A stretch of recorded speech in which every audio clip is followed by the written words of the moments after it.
Welcome everyone to this side event at the margin of the UN Human Rights Council, its 47th session.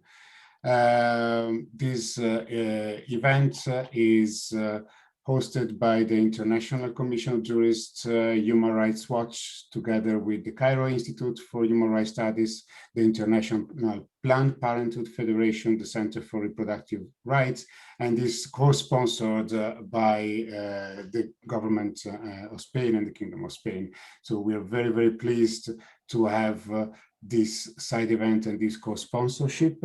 The title of this event is the 10th anniversary of the Istanbul Convention, the challenges, opportunities to prevent and combat violence against against women and girls in Europe. As you all know, this convention is really the most developed convention so far in this field, and it is a convention that has been undergoing let's say, certain debates among countries internationally, contrasting views on its part. And today, really to stress and to show and to explain what is the impact of this convention and why it is a best practice. In this session, where we deal with violence against women, etc., we have a panel which I think is extremely exceptional. I'm very grateful and honored to have such a panel. We have Dame Sylvia Cartwright, former Governor General of New Zealand, former CEDAW member and Executive Committee member of the International Commission of Jurists. We have Ms. Dubravka Šimonović, the UN Special Rapporteur on Violence Against Women, Its Causes and Consequences.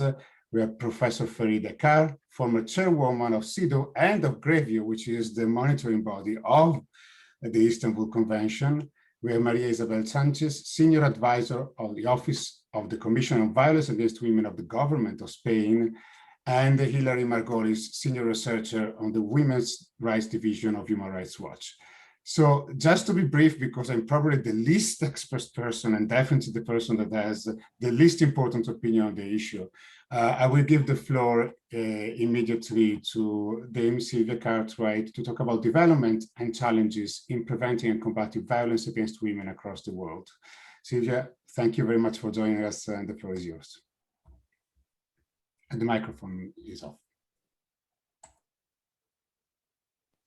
Thank you very much. It's a great honor to be part of this eminent panel of experts.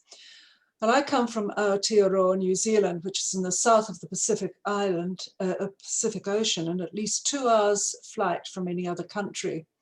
In our extended geographical space, there's a population of about 5 million people with a strong bicultural tradition between the tangata whenua, or indigenous people, and the colonizing English. We're respected internationally for our supposedly decent society, for our stable and democratic government governed by the rule of law, and for our observation of the highest standards of human rights. We have a strong commitment to women's equality. We were the first country in the world where women gained the vote back in 1893. We've had 3 women prime ministers, 4 female governors general, and 2 female chief justices. At one time, all major posts, executive, political, business, and strategic, were held by women. Although filmmakers flocked to New Zealand to document this, female leadership is no longer a novelty or a subject for comment locally. So you would expect that gender-based violence would be insignificant in Aotearoa, New Zealand.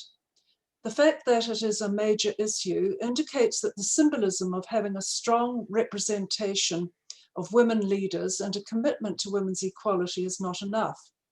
About 50% of all murders are of women by their intimate partners, and the courts are swamped with urgent applications for protection orders. From my years working internationally, as well as my legal and judicial work, I'm well aware that my country isn't unusual. We have some of the strongest policy and legislation directed at preventing and punishing violence against women, and most political, community and other leaders work to stem its violence. Yet and the government has directed a whole of government approach to its prevention.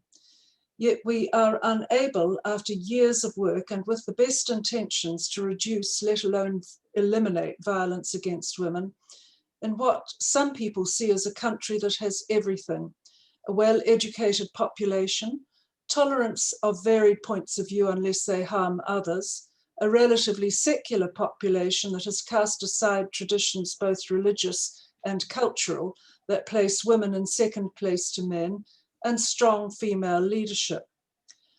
What this says to me is that with all these advantages, there is no room to relax.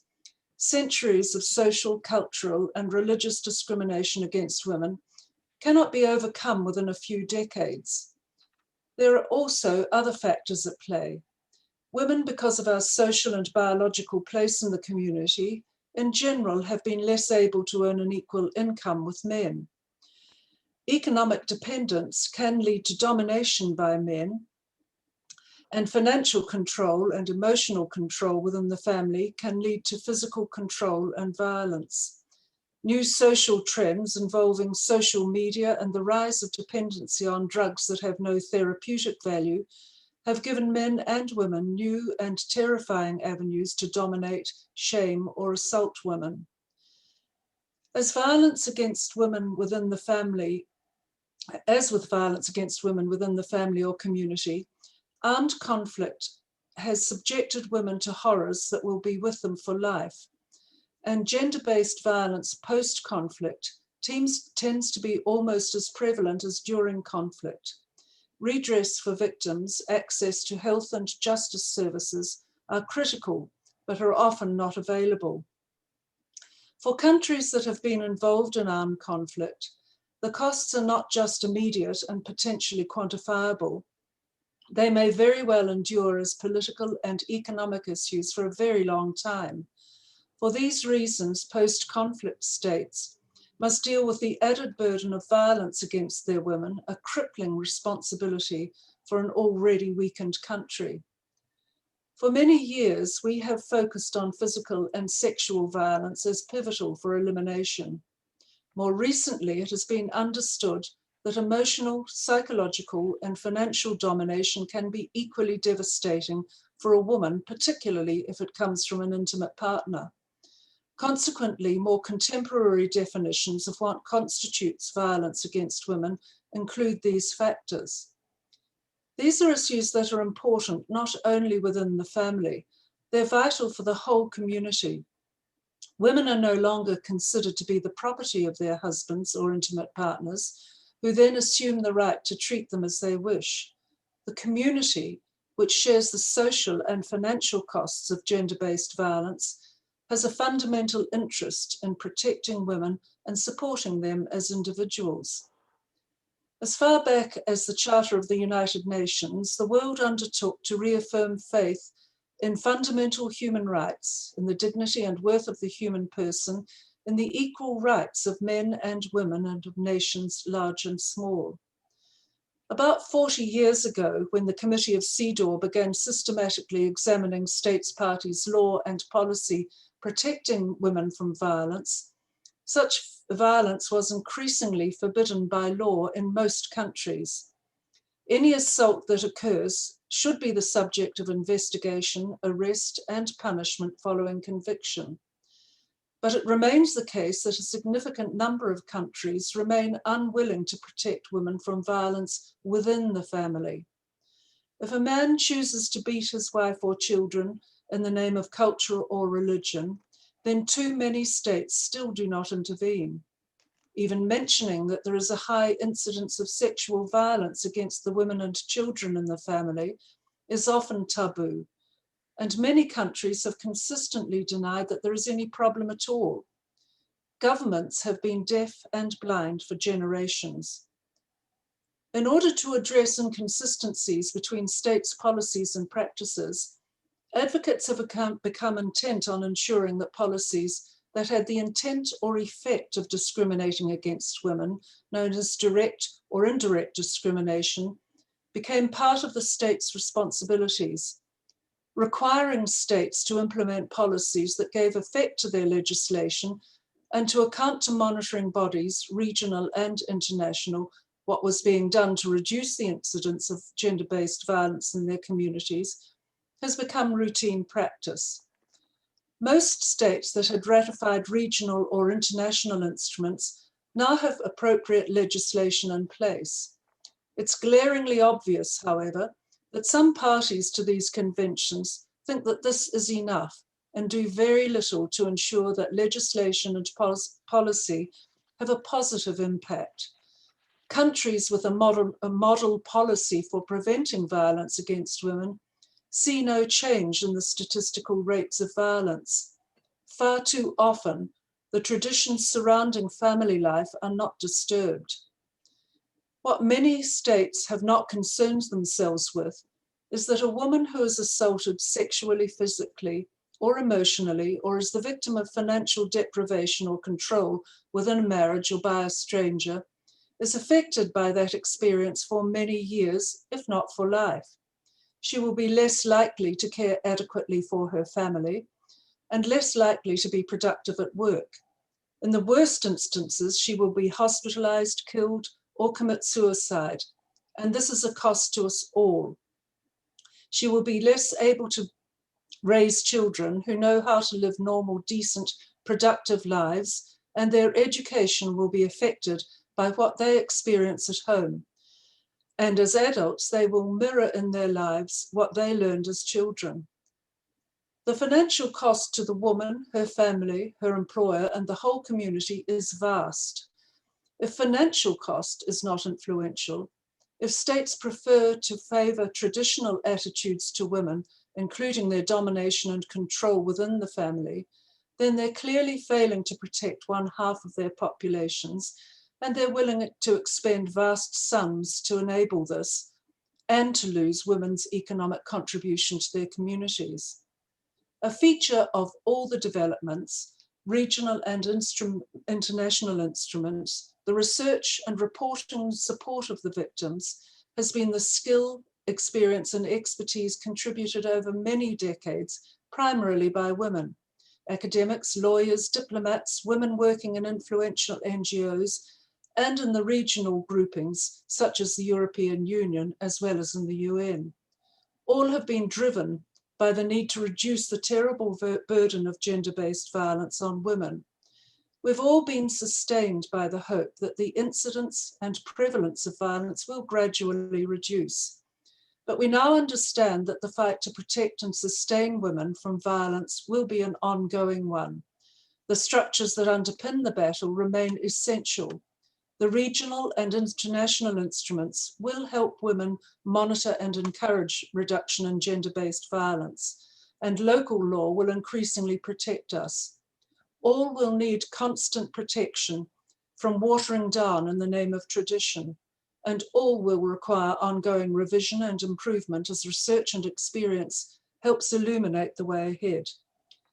The Istanbul Convention, whose 10th anniversary we mark today, has codified some of the best of the international community's work to prevent and eliminate violence against women.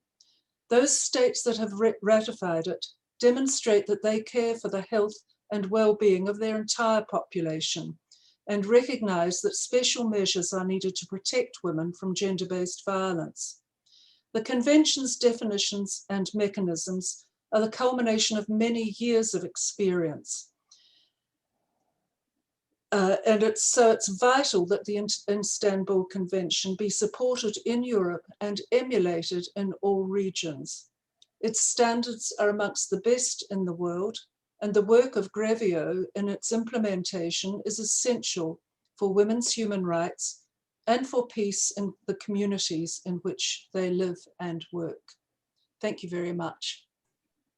Thank you very much, Sylvia. That was really powerful. So the states ratifying the Istanbul Convention that demonstrates the care for their people. Without further ado, I want to recognize also the presence of some states among our public. We have Australia, we have Canada, and we have Turkey. We are very welcome. We're glad to have you here. And I want to tell to everyone that if At the end, there is interest in having some questions. You can either raise your hand and we can put you in the audio, or you can use the NR function, the Q&A function. The next speaker on my list is the UN Special Rapporteur on Violence Against Women, Its Causes and Consequences, Ms. Dubravka Šimonović. That will talk about the importance of the Convention to fight violence against women. Ms. Special Rapporteur, the floor is yours. Thank you. I would like to thank the ICJ and Government of Spain for inviting me to participate in this very important panel on 10th anniversary of the Istanbul Convention, and to share my assessment and reflection on the Istanbul Convention as a Special Rapporteur on Violence Against Women, looking at a global perspective, but also as a co-chair of a drafting committee that elaborated the Istanbul Convention from 2008 to 2009. I was very fortunate to participate in this whole process at that time with my CEDAW experience. Since 2015, I have been UN Special Rapporteur on Violence Against Women, Its Causes and Consequences, and almost 6 years I visited 11 states, and I have prepared 11 thematic reports. So in all states that I have visited, I have seen huge gaps between international standards, accepted standards from the CEDAW Convention, from the Beijing Platform for Action, Declaration on the Elimination of Violence Against Women, and other UN human rights treaties, but also regional treaties and realities and national laws and realities of women and men at the ground. We are celebrating 10th anniversary of very unique convention on the elimination of violence against women and domestic violence. So focus is on violence against women, but convention is covering all persons. And convention is growing into very powerful tool. I see its growth, I see its strength from year to year, and it's not only with respect to the number of ratifications that are now 34, it's recognition of value of those provisions that are showing a clear roadmap on elimination of violence against women. But it is important to know that the Istanbul Convention is not an isolated treaty. It is now part of international human rights framework on women's rights and elimination of violence against women that was based during its elaboration on developments achieved at the level of the UN, implementation of the CEDAW Convention. And I am very glad that this panel, the previous CEDAW experts, Madame Sylvia Courtright and Madame Farida Charles. So based on work done by CEDAW and implementation of the convention specifically in this area on violence against women, General Recommendation number 19 and General Recommendation number 35 on gender-based violence against women, we are seeing how these standards are compatible, how they are reflecting global and regional, at regional level, what are now standards that should be used by all states when looking into prevention, victims, prosecution of perpetrators, and coordination with different laws and policies at the national level. It is also important to mention that as a convention that is now providing legally binding provisions, Istanbul Convention was able to use jurisprudence developed by CEDAW committee, jurisprudence developed by other regional courts like European Court for Human Rights and other regional courts, and to use those lessons that were learned through those cases that are now integrated in legally binding definitions. But definitions were already provided. For example, definition of violence against women was provided in UN Declaration on the Elimination of Violence Against Women of 1993. CEDAW committee also provided definition of gender-based violence, what is meaning of gender-based violence against women, and UN Declaration is also using the gender-based violence against women, and that was capitalized by the Istanbul Convention. So now it is important to see that we have legally binding definitions in Istanbul Convention that are helping states also to implement CEDAW Convention, other instruments at the global level, but also at regional level. And now let me mention that I will present to the Human Rights Council next week my report on rape as a human rights violation, as a crime, as violation of international humanitarian law and international criminal law. And many standards that I now recommending in my report are completely in line with standards that are in Istanbul Convention, and focus is on state obligations to combat and prevent rape in line with those standards. What is new, and in that sense, my report is also a report that could be used as a tool for implementation of the Istanbul Convention, is that focuses on rape as a specific form of sexual violence that is focused on, because it's not only definition of rape, there are other constitutional elements related to this definition that should be aligned with international law, and many procedural safeguards that should be in line with international standards in order to really apply the highest possible standards for prevention of rape. I have also elaborated a model law on rape with model provisions, and those model provisions are also in line with what is now in Istanbul Convention, and big step in right direction of Istanbul Convention was with definition of rape that is now in Article 36, clearly recommending to states that rape should be defined based on the lack of consent. That was something that was, for example, recommended by first Special Rapporteur on Violence Against Women in 1996. But at that time, it was not followed as a global standard. And later on, this standard was reflected in case law from CEDAW committee, in Vertido case, but also in cases from international crime tribunals, for example, Yugoslavia in case Kunarac, and cases before the European Court for Human Rights, like case MC versus Bulgaria. So now we can, and this is now also in General Recommendation number 35 of CEDAW Committee on Gender-Based Violence Against Women. I am very glad that Professor Farida Achar is here, because she was chairing CEDAW working group that elaborated the General Recommendation number 35 on gender-based violence against women. So this lack of consent is crucial, but it is not only lack of consent. It is related to, for example, statutes of limitation. What is the time period for prosecution of rape? And here, for example, my report is going a little bit beyond what is standard in the Council of Europe Convention, but I'm using standard of the Council of Europe Convention because I'm saying at least children, when they are adults, should be able to report, and rape should be prosecuted. But I'm also suggesting that states should abandon, in all cases during the conflict and peace situation, statute of limitation for prosecution of rape. Some states do have such solutions, some have very short periods for prosecution of rape, what is precluding real prosecution of rape. And currently are seeing a lot of impunity around the world.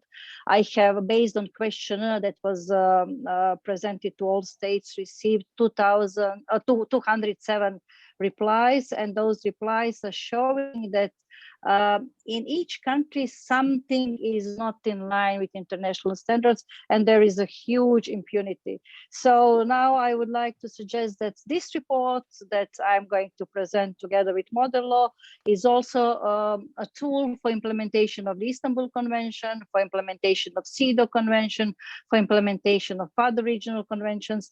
But Istanbul Convention is the only one with all those standards that are providing legally binding roadmap for all those states that have ratified it. And now we are seeing that European states that have ratified, or Council of Europe member states that have ratified the Istanbul Convention are changing their criminal laws and criminal procedures laws. And this is not yet happening at a global level. And my report is aiming to kind of push this change also at the global level with respect to all other states. Thank you. Thank you. This time it's me forgetting the microphone. Thank you very much. That was very comprehensive and explains a lot. It says obligations on women's rights are there. The Istanbul Convention is the most developed treaty so far, but it also provides detail on how to implement the obligations which are already existing. And that's extremely important because states oftentimes ask for this detail and they are there in a binding document. I think that's particularly precious. I want to take a second to recognize also the delegations of Cyprus, Spain, and the United Kingdom that have joined us. In Spain, I didn't see it because it's Zoom. I didn't see the qualification. I apologize for that. We will answer. I see some questions already gathering. We will answer at the end to them. I will now give the floor to Professor Farida Kar that will speak about challenges and oppositions to the Istanbul Convention and their impact at the national and international level. With all the experience of having been behind all these bodies, really, it's a great panel. The floor is yours. Thank you very much. And I do thank, of course, the ICJ and the government of Spain for providing this opportunity. This is indeed a very good, a great panel because of the characteristics and the experience of all the people here, and because so many personal friends are here too. And I'm very pleased to be on the same I would say podium, but on the same screen with my colleagues and friends, Sylvia Cartwright and Dubravka Šimonović, and as well as with Hillary and yourself and everyone else, of course. Now, previous speakers have already eloquently elaborated on the situation surrounding development and change in the prevention and combating of violence against women worldwide. And where in this picture the Istanbul Convention fits was also very well elaborated by both speakers, particularly Dubravka Šimonović talked about it extensively based on her own present mandate as well as her previous experience in the drafting committee, chairing the drafting committee of the Istanbul Convention. And it's connecting it with the CEDAW Convention. Now, I will talk about the challenges and the oppositions. So let me embark on that area. The Istanbul Convention is, as we all know, about violence against women and domestic violence. But the challenges and the oppositions to the Istanbul Convention are actually not to combating violence against women and domestic violence, I would think. What makes the convention so controversial is the fact that it is firmly rooted in the premise that without full equality between women and men, there will be no end to gender-based violence against women. It is this connection that is causing all this link that is causing all the challenges and opposition, I would say. Because there is much more tolerance and much more acceptance of providing personal, psychological, or idiosyncratic explanations of violence against women, and for putting forth all kinds of policies or measures that address the situation from that narrower perspective. It is this link between gender inequality and violence against women that is vehemently challenged, in fact, and opposed by some groups under the guise of protecting the family institution or cultural and national values. So the opposition to the Istanbul Convention is actually directed to the notion of gender equality, and we best mark that as such. And it is opposed to it is directed to the legal, institutional, and cultural protection of such equality that the Istanbul Convention demands in a legally binding form. Now, the convention is the first international treaty to fully recognize that there is a structural connection between violence against women, a social structural connection, and gender inequality. In doing so, it actually directly follows the basic UN human rights treaties, particularly CEDAW, as has been already pointed out. And also all those globally supported UN political documents and soft laws, and such as recommendations of the CEDAW committee and the declarations of different kinds. Therefore, the notions of gender equality and non-discrimination, or even gender-based violence against women being a form of discrimination, are not foreign concepts to the world, or they're not heard for the first time in the Istanbul Convention. After all, CEDAW is ratified by an overwhelming majority of UN member states. Similarly, eradicating stereotyped roles of men and women, which is Article 12 of the Istanbul Convention, is not a new approach altogether. So far as the global human rights instruments go, it is virtually a replica of CEDAW's Article 5. So that, again, is something that is already known to the international community and to the international legal accumulations. Then what is the matter? Why is this matter taken out of context now? And why is the notion of gender now assigned a so-called, in quotations, ideological meaning? And why is it vilified as a dangerous concept that threatens the future of societies? Now, I'm a social scientist, I'm not a lawyer, and social sciences have long assigned a sociological meaning to gender, basically arguing that the specific roles and explanations of expectations from men and women are socially constructed realities, and they do not necessarily always derive from biological sets. In fact, this is why such roles and expectations can and do change over time and from society to society. Having said that, if we take a look at this very vilified Article 3 of the Istanbul Convention, the definition of gender is exactly that gender is a socially constructed roles and behaviors, activities, attributes, whatnot, given to women and men. Actually, it's a quite conservative definition of gender, to be honest.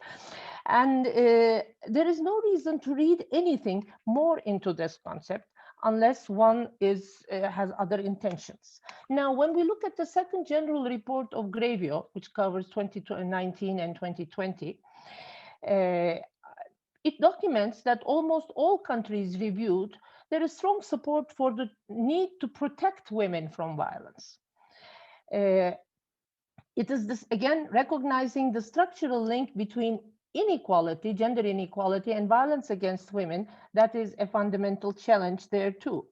As a result, the lack of awareness and outright rejection of such connection by states and governments often impedes effective implementation of the Istanbul Convention, wherever there are problems with that. What I mean is that in many places, for instance, states lack awareness of the fact that gender inequality in economic terms, in political arena, in cultural terms, is the basis of the many forms of violence against women. So this often becomes a deterrent in the states formulating coordinated policies, which is the fourth P of the Istanbul Convention, the really I would say, part of the revolutionary nature of the Istanbul Convention. And so it results in, it hinders allocation of sufficient resources, for instance, to violence programs, to preventing violence programs, and prevents the state's collaboration with women's civil society organizations. The fact that they do not put this link with gender inequality easily. Now, therefore, the piecemeal and disconnected policies and measures that do not bring about sustainable results are usually the case, as Grevio reports show in many instances. Istanbul Convention legally binds the ratifying states to adopting a holistic approach, on the other hand, and to change the societal attitudes, mindsets, and gender stereotypes. This is very difficult and time-consuming, we all know that. And it is not only put forth for the first time by the Istanbul Convention, it is the essence of the CEDAW Convention as well, and other international agreements. And but the link between these kinds of cultural stereotypes and gender inequality and violence against women on a legally binding instrument is made for the first time in the Istanbul Convention, and to establish this link in all its policies becomes incumbent upon all ratifying states with the Istanbul Convention. So this, I think, is very, very important. Now, today we're facing a backlash because because of the overall progress of the past 50 or 60 years. Perhaps in that light, it's not surprising that the Istanbul Convention, as the most advanced and demanding text, bears the brunt of the reactionary impulses. In many contexts, many countries, the deliberate spreading of false narratives is the case about the Istanbul Convention, about its nature, about its aims, and they unhinge a discussion that is far from facts and truths about the convention. They distort the aims of the convention, and they demonize. Actually, the Istanbul Convention is demonized in several countries and held hostage to irrational fears that are really part of the domestic political agendas. Now, in many countries, opposition has been articulated by reference to religion, albeit I must say to very different religions, to Catholicism, to Islam, to Orthodox Christianity, whatever. Or it has been linked to strong nationalist sentiments. Often these characterize women's rights or gender equality as Western impositions on native values. So they're basically against gender inequality as a Western gender equality as a Western imposition. An image of the Istanbul Convention as an anti-family instrument is deliberately and blatantly construed by these groups. It is presented as a destructive element to societies. An element that is the Istanbul Convention is presented as an element that will destroy the important institutions, traditions, values, and untouchables of society, such as the family. In fact, nothing can be further from the truth, because effective implementation of the Istanbul Convention can only help create and protect strong and healthy families and households that do not have violence in them. Now, the divisive internal dynamics of politically polarized societies, and we do have many politically polarized societies, provide a fertile ground for those who misrepresent the aims of the Istanbul Convention. When Turkey, my own country, an active supporter and participant in the process of making, negotiating, and adopting the Istanbul Convention from the very beginning and throughout the process, recently declared its decision to withdraw from the Istanbul Convention. It was devastating news for many, particularly women in the country. For me personally, it's traumatic. It was traumatic, but the public opinion, the public information given by the authorities in the aftermath of this decision as the reason for the decision was that over the time that we have ratified the convention to the present day, the convention had been manipulated by those who promoted destructive values and ideas, namely homosexuality, that are incompatible with the cultural and family values of Turkish society. This is the official explanation for the withdrawal. We are also aware of demands and even more governmental actions, demands or some governmental actions in some other countries too that I will not necessarily name here, but we are all, I think, familiar with those. Some of them being ratifiers or already being ratifiers of the Istanbul Convention, others are signatories, and many are members of the European Union. Now, barring the unforeseen, today, Turkey's decision to withdraw from the Istanbul Convention will become effective on July 1st. If this happens, it will be despite the opposition to and controversy surrounding the legality of the act under domestic law. The act is challenged legally by many bar associations, political parties, women's civil society groups at the level of the Conseil d'État, the State Council. And there are strong protests waged by women and LGBTI groups all over the country. At the present, all over, as we know, especially in the days of the COVID-19 pandemic, we are going through difficult times. Countries are going through difficult times. While abuses of women's human rights and violence against women are particularly relevant during these times, gender equality and women's rights are also very much at the forefront for the attacks waged in the name of protecting cultural and national values.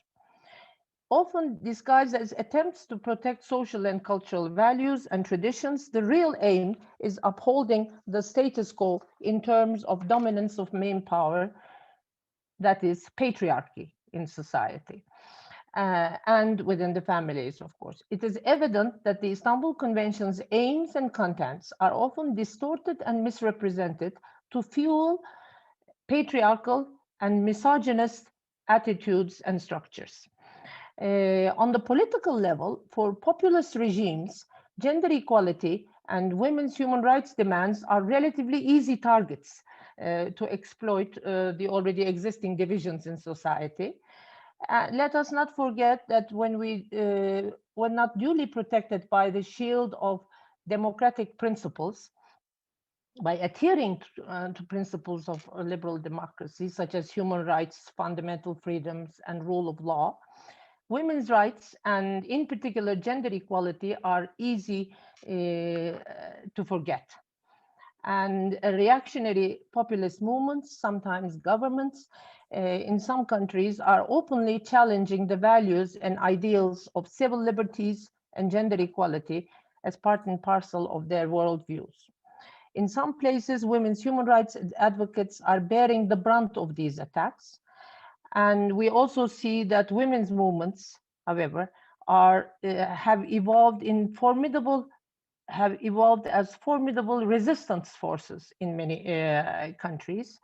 In several countries, including my own, they are carrying the torch for human rights demands, for democratic demands, and for the fight against violence against women, based on the principles of international law and as part of the international legal systems. Thank you. Thank you very much. A presentation that explains a lot about what really is behind and the need. I will just give the floor now to Isabel Sanchís, Senior Advisor of the Office of the Commission on Violence Against Women of the Government of Spain, for intervention on public policies adopted by Spain to comply with the Istanbul Convention and the measures taken to protect victims of gender-based violence during the pandemics. The floor is yours. Thank you very much for being here. Thank you. Thank you very much. Good afternoon. It's a pleasure for me to intervene in this side event with such important panelists.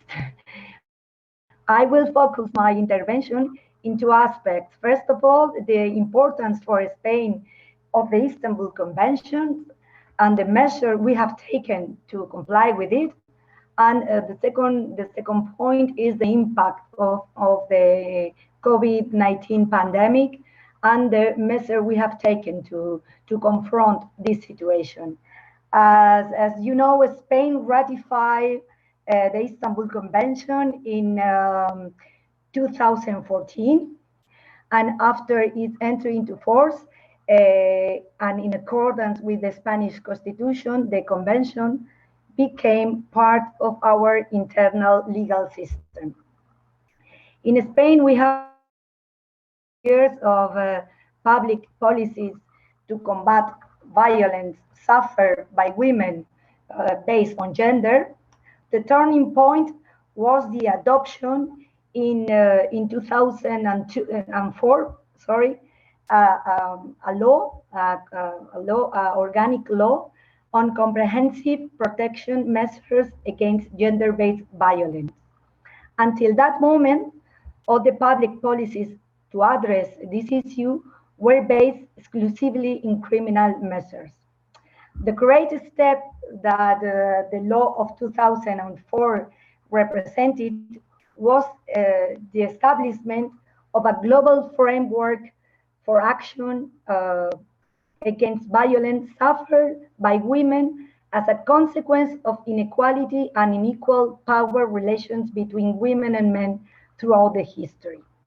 The law addresses four important pillars.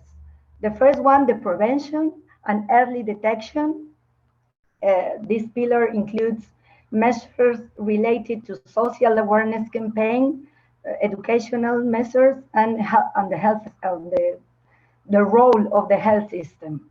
The second pillar was the establishment of a holistic statute of protection for victims through the recognition of a set of rights, the right to information, the right to social assistance, the right to free legal advice, or some economic and labor rights. Another pillar of this law was the specialization of professionals who care for victims. And one important measure was the establishment, the setting up of specialized courts in violence against women. And the last pillar was the establishment of some criminal measures. However, the scope of application of this law focused exclusively on intimate partner violence. Thanks to this law, since 2004, a set of specialized services and resources for the care and protection of victims were introduced in Spain. And also we have made a great effort to improve the knowledge about violence against women by means of a very complete statistical monitoring and data collection. Spain also played an active role in the elaboration of the Istanbul Convention, and we collaborate with the Council of Europe in the signing and the ratification process. Given our experience in public policies for the prevention and eradication of gender-based violence, some principles on the scope of the convention are very much in line with the regulation and actions carried out by the Spain in the area of intimate partner violence. However, the entry into force of the Istanbul Convention was a challenge for Spain, since the convention covers all forms of violence against women, while in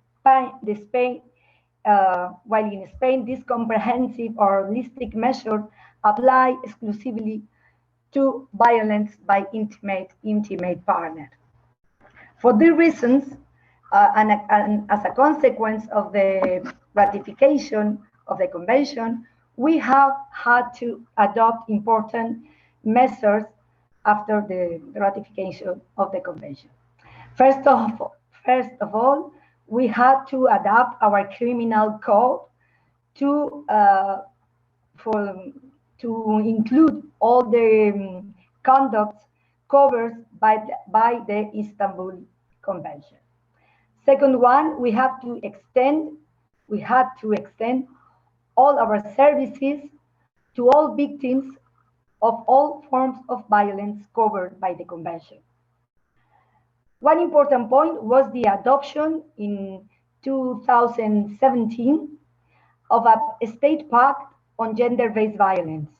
It was a great political agreement, a great political commitment that showed the consensus on this matter by that moment. I don't know if in 2021 we could reach such a state pact that we adopted in 2017. This pact includes more than 200 measures and involves 1 billion euros for the period between 2018 and 2022. Currently, the draft organic law for the comprehensive guarantee of sexual freedom is in process. This law, like the one in 2004, aims to establish a comprehensive framework for the prevention, care, and protection of victims of sexual violence in accordance with the standards of the Convention. That is the importance of the Istanbul Convention, which joins forces to set an holistic and comprehensive standards to prevent, combat violence against women and domestic violence in all states parties. The Convention, as other panelists have said, is a roadmap that establishes a development framework for comprehensive public policies against violence against women. Now, regarding the pandemic, as you know, since last March 2020, when the World Health Organization declared COVID-19 as a pandemic, countries around the world began to adopt measures and strategies to control its spread. This crisis, due to its own characteristic, affects women and men differently. Women who are victims of gender-based violence are particularly vulnerable group in situations of home isolation, as they are forced to live with their aggressor, which places them in a situation of greater risk. For these reasons, the government of Spain adopted in March 2020 a contingency plan against gender-based violence during the pandemic. The plan aimed to prevent, control, and minimize the possible negative impact in the life of many women victims of gender-based violence due to home isolation and the emergency situation. Among the measures included in this plan were, first one, the consideration as essential services, all the services in charge of the protection and assistance to the victim. The second one was the publication of an action guide for women who were suffering gender-based violence in situations of home isolation, with the guidelines as well as information about emergency resources made available for victims by the central government.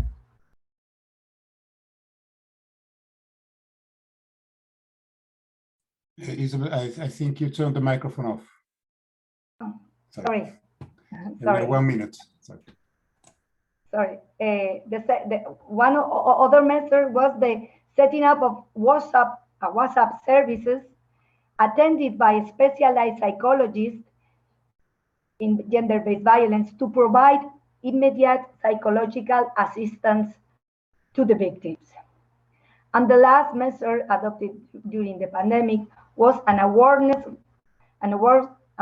campaign for the prevention of gender-based violence during the period of home isolation. During the period during that period, we collected data about the use of these resources. Requests for assistance to victims of gender-based violence between March and June 2020 rose to 58% more than the previous year. The WhatsApp services received a total of 2,500 increase in 3 months. However, the number of complaints decreased. The number of complaints in the second quarter of 2020 decreased 14% compared to the same period in the previous year. Well, finally, at that time where there is a risk of setback in the rights of women and girls, especially as a result of the effects of the COVID-19 pandemic, the importance of advancing in the fight against women is more necessary than ever. We are witnessing an increase in gender-based violence, so we must face the challenge as soon as possible and promote effective actions to favor the ratification and the application of the Istanbul Convention. Here's where Istanbul Convention shows its potential as the benchmark for international standards in the field of violence against women. Europe and the world cannot afford the absence of a broad consensus on fight against gender-based violence. We cannot back backwards. A decade later, the Istanbul Convention is still the best possible instrument to fight against the worst consequence of patriarchy in the world. Thank you very much. I'm sorry for the inconvenience. No problem. Thank you very much, and thank you for the strong message that is really not the moment to go backwards. I immediately give the floor to Hilary Margolis, Senior Researcher, Women's Rights Division of Human Rights Watch, to talk about a decisive moment. Why now is the time to champion the Istanbul Convention? Hilary, the floor is yours. Thank you so much for having me, and particularly on such an esteemed panel. And I will try hard not to repeat the very robust information that's already been presented. And we'll focus primarily on some concrete examples of where we're seeing pushback against the convention and why it's so crucial that we focus on moving the convention forward now. So in our research at Human Rights Watch on violence against women around the world, including many Council of Europe member states, we see time and again how even well-intentioned policy and law fails to protect women and girls from violence and to hold perpetrators to account.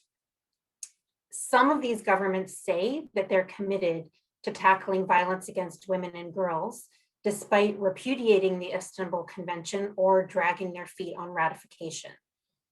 Some governments say their national laws and policies are already adequate to combat violence against women and girls. But evidence from survivors and women's groups shows that this isn't the case.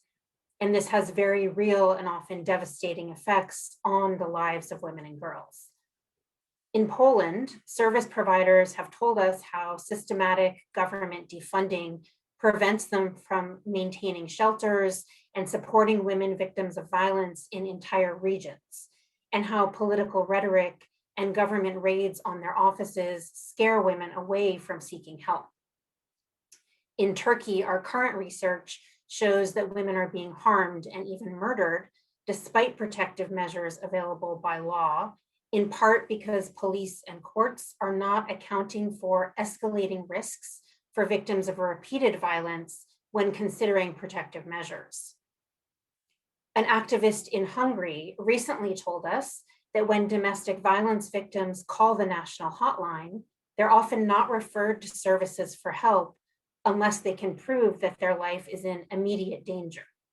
So, she said, as long as your husband is simply beating you on a regular basis, but he's not stabbing you right now, this doesn't help. Groups in the United Kingdom have told us how long-term erosion of support for specialist services left them struggling to help migrant, Black, Asian, and other marginalized women during the COVID-19 crisis. But a recently passed and supposedly once-in-a-generation domestic abuse law excludes critical protections for migrant women. And a review issued just last week showed that rape prosecutions have fallen by 60%, even as reports to police have increased. I could go on, but I won't. We are heartened by the commitment of many Council of Europe member states to the Istanbul Convention and its standards. But we know, and our research continues to show, that no country in the region, or indeed the world, has eradicated gender-based violence, and no country is exempt from the need to strengthen efforts on this front. And the Istanbul Convention is by no means a silver bullet, but it is a formidable tool in the human rights framework. And I want to mention that, of course, the Belém do Pará and the Maputo Protocol have already successfully driven states towards progress in other regions. And we're seeing the Istanbul Convention already beginning to do this in the European region. And these regional standards also push each other. The comprehensive, inclusive, and binding standards of the Istanbul Convention not only complement existing international law, they pinpoint states' positive obligations to ensure a full range of measures in efforts to address violence against women and girls. And by doing so, they can spur entire systems of prevention, protection, and accountability forward. A Polish women's rights leader recently told me about the importance of having the Istanbul Convention's binding standards included in Poland's national law. They are our reference point, she said, something we can strive for. For her and so many other women, the Istanbul Convention is like a North Star. And now is when we need it more than ever. As we all know, the COVID-19 pandemic has exposed violence against women as one of the world's most far-reaching and persistent rights abuses. And that is what it is, a rights violation. We hope that bringing violence against women out of the shadows through the pandemic could be among the few beneficial and lasting effects of the pandemic, and that this spotlight can shift how all leaders and policymakers tackle violence against women. This can really be a transformative moment if governments decide to make it one. They can take this opportunity to stop applying Band-Aid solutions to chronic, pervasive, and wide-ranging violence against women, and instead commit to the long-term systemic change that is needed. They can finally recognize and address the interplay of violence, inequality, and discrimination in women's and girls' lives. And they can ensure that combating violence against women and girls is a priority backed by resources, not just words. Committing to and implementing the Istanbul Convention is one of the surest ways to make this happen. But of course, as we've heard, the convention faces an unprecedented backlash that is fostered by dangerous misinformation. And as we've heard, this is not about what the convention actually contains, but rather a politicization of the convention in attempts to solidify power by portraying human rights as a threat rather than the cornerstone of international law that it is. And in so doing, often propelling agendas that are homophobic, misogynist, and nationalist. Efforts to prevent and respond to gender-based violence are unfortunately frequent casualties of these politics. And we've seen this in Turkish President Erdogan's recent decision to withdraw from the Istanbul Convention and the Polish government's threats to do the same. We've seen it in parliaments rejecting ratification of the convention on these grounds, such as in Hungary and Slovakia, and Bulgaria's constitutional court ruling against the convention. Poland has referred the convention to its own politically compromised constitutional tribunal for review. And we see it in states such as Slovakia, Latvia, and Ukraine, which are delaying ratification. But we also see links to the undermining of women's rights in less obvious ways, such as the proliferation of these so-called family policies that promote traditional and often discriminatory gender roles and stereotypes. As has been noted, under the guise of defending traditional families and national values, these policies simultaneously reinforce the primacy of women's roles as wives and mothers, while demonizing non-heteronormative family structures and promoting nationalism. And they prioritize the traditional family at all costs, even if that cost is the health and safety of women. Greece has become the latest country just a few weeks ago to pass a child custody law that ignores risks for domestic abuse victims, contravening the Istanbul Convention to which it is a party.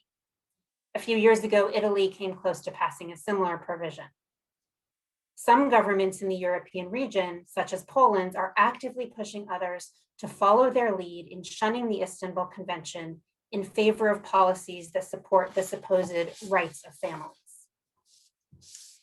And I think it's important to note that governments are also using these arguments to attack comprehensive sexuality education, which is a key element in raising awareness of gender-based violence and teaching young people about healthy relationships. Hungary has banned gender studies in universities. In Poland, a bill that would effectively criminalize sex educators was referred to committee last year and could still be put to a parliamentary vote. Romania has withdrawn sexuality education from its mandatory curriculum, and we've seen backlashes to teaching on these topics in countries ranging from the UK to Spain to Italy. It's hard to overstate the risks posed by such efforts. The movements behind them have proven transnational roots and funding, and these are being mobilized to undertake a full frontal assault on rights. They're also linked to the deterioration, often, of the rule of law. LGBT rights and women's rights in particular are frequent casualties of these politics. Women's rights defenders are fighting back, but in increasingly hostile environments and despite high personal and professional costs.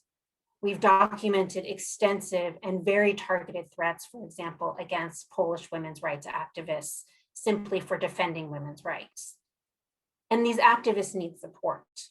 They need governments to proactively and publicly champion the Istanbul Convention and counter misinformation about it.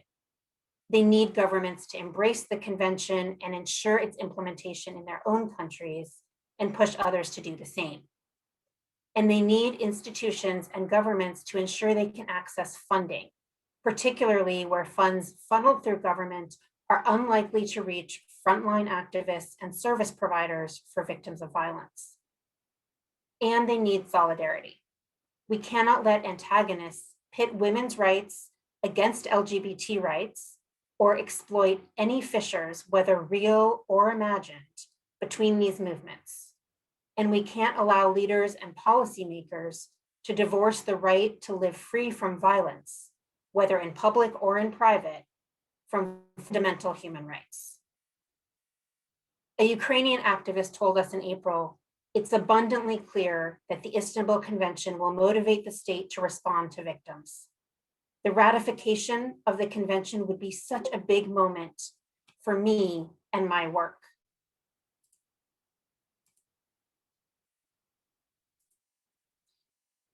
She said, because many of the women who have received help from our organization, who live in shelters administered by our organization, who are represented by our organization in the courts, will have a better chance at a safe life. Right now, it is organizations like hers that are doing the bulk of the work to prevent violence, to support survivors, and to push for accountability. But we need governments to step up. This can be a transformative moment. So please help push your government. We need all of our governments to make it one. Thank you. Thank you very much to an intervention that also tells us really what gender-based violence is about. It's very difficult for me as a man to take a button at the end. I feel every time we do an event on gender-based violence, I feel very humbled and I learn a lot. And my take is that every man should do this every once in a while to really gather understanding of what it is. But before I say anything, there are some questions. So let me actually open the floor for questions. I want to thank already Sylvia because she's still there in this midnight in New Zealand. So if anyone from the floor wants to intervene, but we already have some questions. One intervention that says from Fatma Kafaji that publicizing the need to ratify Istanbul Convention should take place in all regions of the world and not only Europe. And I had a comment to that. I know it's a Council of Europe Convention, but it's open to everyone. And it's impressive how states everywhere, like Japan, even the United States, etc., are very eager to enter into anti-terrorism, cybercrime conventions of the Council of Europe, but we don't see that enthusiasm about gender-based violence, which is very massive and something that everyone should be concerned of. So the questions we have is from Marta Keballo, if anyone would like to say something about the benefit of the Istanbul Convention for migrant women who will be protected better and have legal recourse in the event of physical, economic, or emotional violence against them in countries other than their own, if they go in an Istanbul Convention ratifying country. We have a question certainly for Isabel. Does Spanish law establishing a comprehensive framework for victims of sexual violence also cover violence in childbirth, or is violence in childbirth covered elsewhere? And then we have a general question that says, all the documents of our government say that women should be protected from violence, and often they do enough to keep women quiet, but not enough to control the violence effectively. And what should be done to control the actual violence? I don't know if, let's start from the last one, Farida. I see Farida wants to take. Thank you very much. I just want to briefly respond to the question on, some of the questions that I heard or you mentioned. Some countries actually have sort of applied to or have started procedures to access the Istanbul Convention, to accede to the Istanbul Convention. As far as I know, Kazakhstan and Tunisia, who are not member states of the Council of Europe, have already done so, and the process is has started. So that is good news. Let's hope that it starts to pull others in the same direction. A second question I heard was about migrant women and what the convention provides for migrant women. Again, in very short terms, very simply, I would touch on 3 points. One, according to the Istanbul Convention, violence against women should be a reason for asylum seeking. In other words, should be among other, well-known traditional asylum application reasons. Violence against women should be considered as such a reason for applying for asylum. Secondly, the convention also asks states to guarantee a no return policy to the persons who have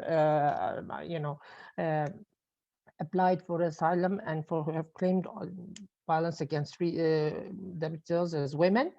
And a third point that I would like to mention is that among migrant communities where women's residence permits are many times, married women's residence permits are through their alliance, through their marriage with their husbands. So the convention asks states to ensure that women have independent residence permits so that they can, if faced with violence against them, for example, they can bring charges against their husbands without the threat of being expelled from the country hanging over their heads, so to speak. And so these are basically, in layman's terms, the 3 kinds of provisions that the Istanbul Convention puts forth for migrant and asylum-seeking women. Thank you very much. I don't know if... a third point, really? I'm sorry, I had a third point. The other point is that I don't think all the international legislation, the international norms that we have actually help keep the women quiet. I think it makes, it encourages women, and this is why we see, they may not be enough to prevent the violence or enough to protect all the women, but they certainly encourage women to come out and speak and to find to make alliances with different sectors of society. So that's my response to that question. Thank you. I have Dubravka Šimonović. So very briefly on this question of universal ratification of Istanbul Convention. This is possibility, but we have to be realistic. It would be the best to have universal ratification of the CEDAW Convention and universalization of standards of Istanbul Convention through implementation of all those regional treaties that we have. Istanbul Convention is also important for implementation of Belém do Pará Convention and Maputo Protocol. So we have to see how to really send a message to all states that those standards that are legally binding standards in Istanbul Convention are also standards under the CEDAW Convention that should be applied by all states. And with respect to obstetric violence, I would like to mention that I have prepared specific report on obstetric violence against women with elaboration of international norms in this area. Thank you. Thank you. Just 1 minute for the question related with Isabel. childbirth and the Spanish legislation. Please. This question is not going to be addressed in the sexual freedom legislation, but it's going to be addressed in another piece of legislation, which is the law on sexual and reproductive health and voluntary interruption of pregnancy. It's in another legislation in which we are going to introduce this question of childbirth and obstetric violence. Thank you very much. And so we answered the question. There is one request. Usually I would ask someone to write completely the name from sort of BLA. If it's possible for you to write your question. Okay, thank you. Abdelkan Bussola Linda, I will allow you to speak. Voila, you can now open your microphone and say your question. Please. Okay. Yeah, please. Good afternoon, everybody. Thank you for this opportunity. Please, we can't hear you. I come across a lot of Nigerians here who are able to express their violence, their psychological violence which they face through in the country, but they were denied of the international protection in Italy. How is that going to be possible to describe the psychological violence they go through in Africa, in their country of origin? Thank you.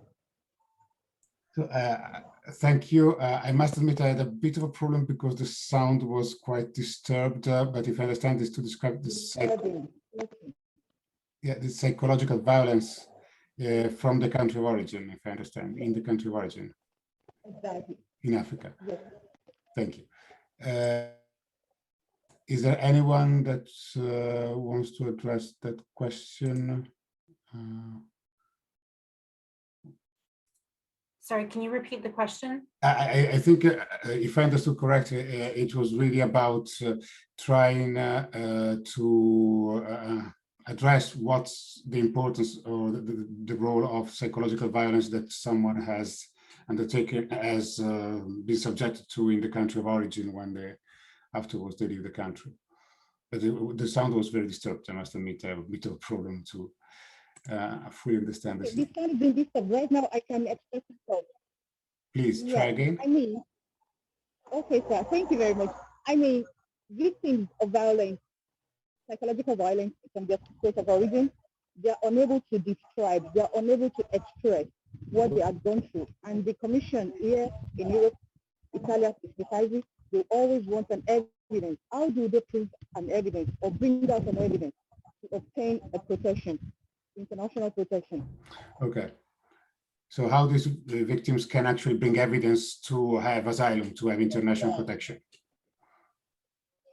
Yes, sir. Sorry, now I will put you back on the floor. Is there anyone who has an expertise on the international protection issue? Because it's a very specific issue. Hillary, I don't know if you have no. Now, I know it's a very difficult thing. It's because I actually work on asylum, and to have evidence on the gender-based violence from the psychological aspects of gender-based violence or international protection, it's a well-structured, it goes on the point, this question, because it's one of the big challenges. Farida wants to say something.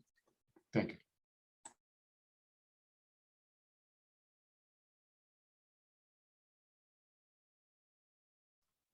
Okay, no, I just wanted to say that I agree with what you're saying. It's a very difficult, very specific question, of course, but under the Istanbul Convention, psychological violence under Article 23 is simply listed as a form of violence. And it's the same as physical violence and sexual violence or whatever different kinds of violence. And the articles of the convention that refer to gender-based asylum claims or immigration articles with respect to refoulement, non-refoulement, and all the other things that I said.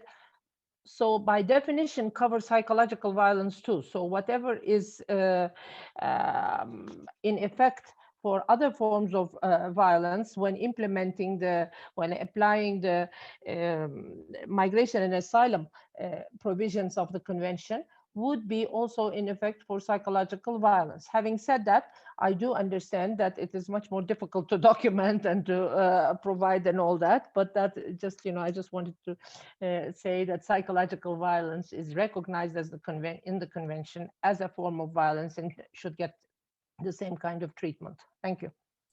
Thank you. I have the floor to Hilary. I will close the questions because we are still one, and afterwards, otherwise, it's going to go too late. But Hilary, and then I will pose. I will have another question. Sure. Just very quickly, I think, as has been said, clearly this would be a kind of violence that could be eligible as grounds for asylum. But we know that already all forms of gender-based violence are often not considered enough or not given enough weight in considering asylum applications. It's already incredibly challenging with physical violence as well, for example. And part of the issue is that also the bar for many of these national systems tends to be very high, where there has to be a proven threat to life or health. And proving that as well for psychological violence, I think can be particularly challenging. So it's not to say that it shouldn't be part of the system. I think it's partly that there are already flaws in the system around recognition of gender-based violence in asylum applications and the evidence that's required for those applications. And that becomes even more challenging with cases of psychological or economic violence, for example. Thank you. I will add to that. One little thing is that there is a lot of training and education to do also for asylum officers, etc., in many countries, because the perception is that gender-based violence is merely physical, and not understanding the importance of psychological violence is what also raises the bar, because technically you should only demonstrate the fear. And that's the problem, but we could have only a side event only on that. So the last question I have, and sorry if I close, but otherwise, there are efforts afoot to propose a comprehensive treaty on violence against women, given that there is no global treaty on this, and this is a critical gap. What do you think are the prospects for such a comprehensive treaty which incorporates many of the standards of the Istanbul Convention and see those standards and parameters developed thus far? So since I'm not an expert on this, who there? Farida. But before answering that, I just wanted to point your attention to the fact that I think Sylvia has been asking for the floor for. Sorry, Sylvia. It's because I so can't maybe see. she can go along with that, and then if there's something more, I will respond to this question too. Thank you, Sylvia. Sorry, Sylvia, because I couldn't see. I don't have all the windows. No. Well, I just wanted to go back very briefly to the question about where women are concerned that there are laws passed to protect them from violence, but they're not sufficient to control that violence. Well, that's where women need to take to the next stage of lobbying, which is, right, you've got the law, now you must put in place policies and practices that will give effect to it. And so that would be the next stage of lobbying. The first stage is to get the law in place, and the next stage is show us what you're doing, and we will tell you if these policies and practices are effective and useful. So that's all I really wanted to say. Thanks. Thank you, and apologies really with little windows, I really can't see everything. Farida, the floor is yours. I can only respond to that question about comprehensive treaty on violence against women, a global comprehensive treaty, I understand, by my personal opinion, but this opinion is also that of I know it's shared by Grevio and other, some other entities. Dubravka is not here now anymore, I think, so she could have responded to that too. Personally, I believe the climate is just not right. This is not the time to come up with a new proposal for a more advanced, a forward-moving kind of treaty on violence against women. In the face of the backlash that we've been speaking about and everything else that is going on the international scene, I mean, we are actually put in a position where there is a real need to defend what actually exists rather than move on to new frontiers, so to speak. So I think there are enough and good instruments, some regional, some universal, but they can be linked to one another by, as for instance, General Recommendation 35 of CEDAW does in terms of its linking with the Istanbul Convention. And this kind of work is much more realistic, I think, to aim for at the time.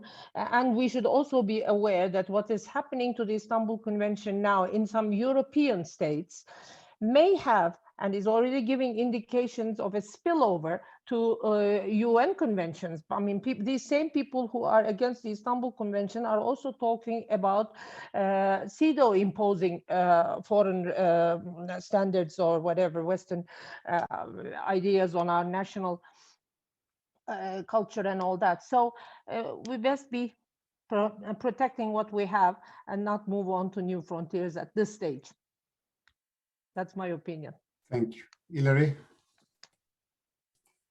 Just to add briefly, we concur with what Farida has said, and just to note that we have concerns that if there were efforts towards an international treaty, we could end up with something that is more watered down and actually weaker than some of the existing instruments we have, because there would be such a need potentially to compromise because of these states that are creating this backlash. And as Farida noted, the risk that there could be more states that would amplify that. So yeah, we agree that unfortunately it's not really the right moment in terms of the political climate to move ahead with that, but it's great to focus on these excellent regional instruments we have and really reinforce them right now.